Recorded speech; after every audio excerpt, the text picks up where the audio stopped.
What's up and welcome back to the channel. The name is Ninja Knight. Make sure you like, share, subscribe, hit the notification bell up above for future uploads. Check out the links posted in the description down below and consider joining the channel today. Thank you to everyone who supports. So here I have leaked images from the Mcfarlane Toys Snyder Cut wave that Mcfarlane Toys is going to do for the Snyder Cut movie. This is something that I've previously reported on, and I'm delighted to see leaked images. Now, some of these images aren't quite as crisp and clear as we would like, but I am just going to take what we can get at the moment to talk about this. I think this is very important because this is a movie that is certainly going towards fan expectations, and Zack Snyder very much so seems like he's very interested in getting the fans the result that they wanted, and this is brilliant to see figures that are based on this. I'm loving this. First up here we have Batman, and it has an alternate head of Bruce Wayne. Now, is this going to come with a separate head for Batman? I don't know at the moment. They haven't shown any sort of accessories with this. As we can see, Batman has sort of open grip hands rather than fists. That sort of bothers me unless they're going to give this guy accessories. I certainly hope that there's an alternate head here for Batman, or if this is going to be McFarlane's version of Batman, I certainly hope that he's not going to release a subsequent version then with just a masked head and put it into Target or somewhere like that, because I think that will bother a lot of people. It certainly seems like this is the Batman from near the end of the fight, so I'm excited to see whether he decides to go back and then does an earlier version of Batman for this movie, or whether it's just going to be a final battle version of Batman that he's going to focus on. What he's doing here is, again, is a plastic cape. I'm not crazy about that, I'm going to be honest. I would prefer soft goods. I think McFarlane could do soft goods, and I certainly think he could do them well. I would love to see a wired cape maybe with this, and it would certainly give the figure better proportions and a better ability then to articulate and to mess about with. What we're seeing here with the articulation looks quite nice. It looks like we have double elbows. It looks like we have double knees. I think it looks like a quite streamlined figure, which I like. The torso looks really good. He's had plenty of practice now with Batman figures to make torsos look good on Batman. Next up, what we have is Steppenwolf and Darkseid. Now, this is quite curious to me because yesterday or the day before I reported on a Darkseid picture that got out there. Is this going to be the same Darkseid, but this has removable armor? I would say that that's unlikely. I'd say there's going to be two versions of Darkseid. I would expect, and I'm only going to speculate about this, is that they're going to do a Darkseid within the waves that might be a collect and connect version, and that you can connect them together and make Darkseid, and then there's going to be a separate version of Darkseid that's going to come out. Or are they going to do a 2-pack? That's something that could be an interesting thing to see. What I'm going to note here though is the torso joints here for Darkseid and Steppenwolf, in my opinion, look terrible. This is very much so like the Batman 1000 figure that we got not too long ago that had a very nasty looking torso joint, in my opinion. It doesn't look like this in the movie, so therefore I don't think it should look like this in an action figure. The rest of the figure looks absolutely phenomenal in my opinion, and it's disappointing to see that it's being let down by such a really glaring omission. We have Steppenwolf here that's already an odd design in itself, and I certainly hope that he has double elbows. This seems like he might only have single elbows, which is another sore point I think for a lot of fans, that the articulation in some of these McFarlane figures, and personally something I've been complaining about for a long time now, doesn't seem up to scratch. And if Mafex decide to do these figures, I think it's going to be a case of, well, wait and see what Mafex do. I like the design here on the armor for Steppenwolf. I think it's really nice. I like the alien design. And this is kind of really one of those images that we're getting a better look at what Steppenwolf looks like. Now, we know that within the movie, Steppenwolf's helmet is removable, and also then the horns that are on his head are actually part of his head sculpt. So it'd be interesting to see if McFarlane decides to do that later on down the line, or if he's going to give this version of Steppenwolf a swappable head with that look. It'd be interesting to see. I think that these look quite good together. As far as I know, these are going to be in maybe the 8 or 9 inch range, because these are coming in at $39.99 each, so they're expensive in comparison then to the $20 figure that you're getting, or $19.99 figure that you're getting essentially with Batman and the other members of the Justice League. Next up we have Aquaman, and I have to say I think that this is a very weak looking head sculpt from what we can see here. The figure looks okay. It seems like he has a golden hand here in his left hand, which is kind of unusual given the fact I don't think he had a golden hand within the movie itself. The torso articulation, the way it's cut, is quite odd also. I think maybe if you're going to cut a torso articulation maybe up here maybe would have been a better idea, but instead it's a jagged line that's going across, which looks quite unsightly in my opinion. We also then have the head sculpt, and I think the head sculpt here doesn't look fantastic. I think the head sculpt, given the fact that Jason Momoa has plenty of head sculpts that have been out there, and given the fact that Mafex have done an excellent job with the head sculpt of Jason Momoa, this is a bit disappointing to see. I also think that McFarlane really needs to look into doing the likes of face print technology.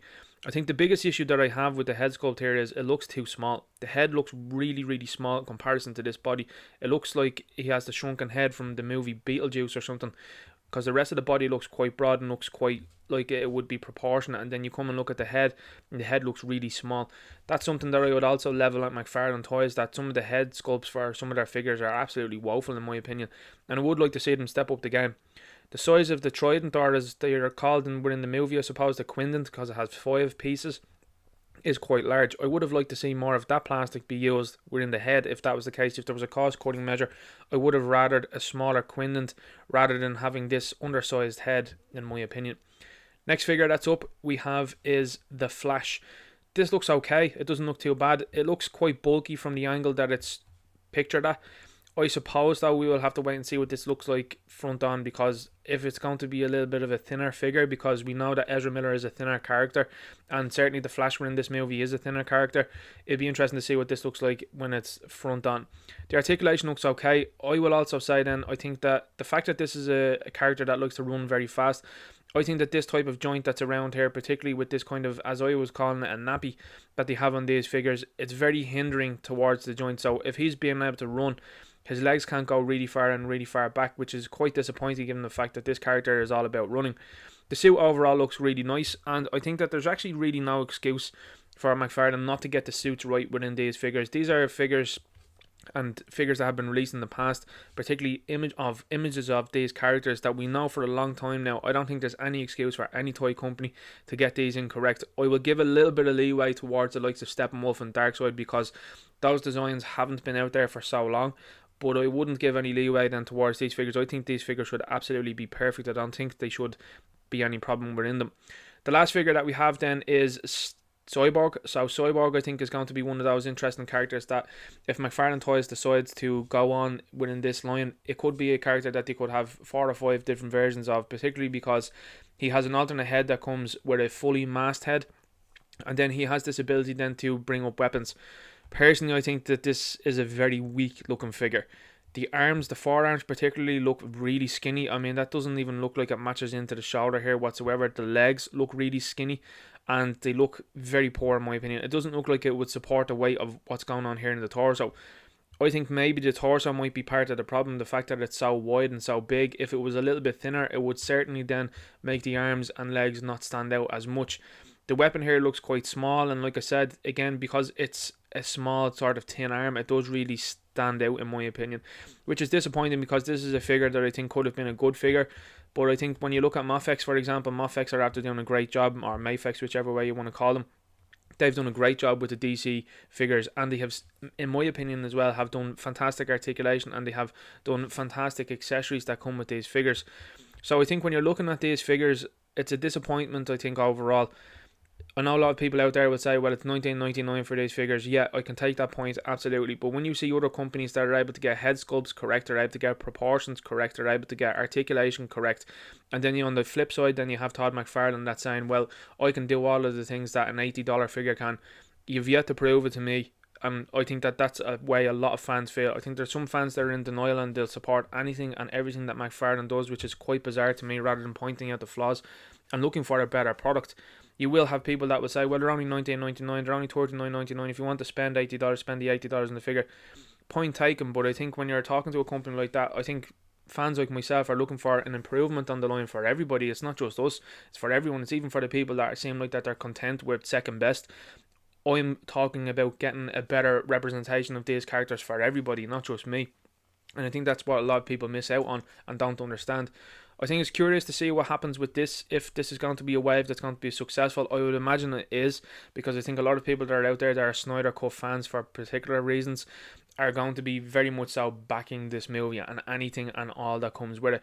I think we're at a moment in time, particularly where Snyder Cut fans definitely know that the company Warner Brothers don't want to produce any real movies or anything related to this universe going forward. They want to throw it out the window, it seems.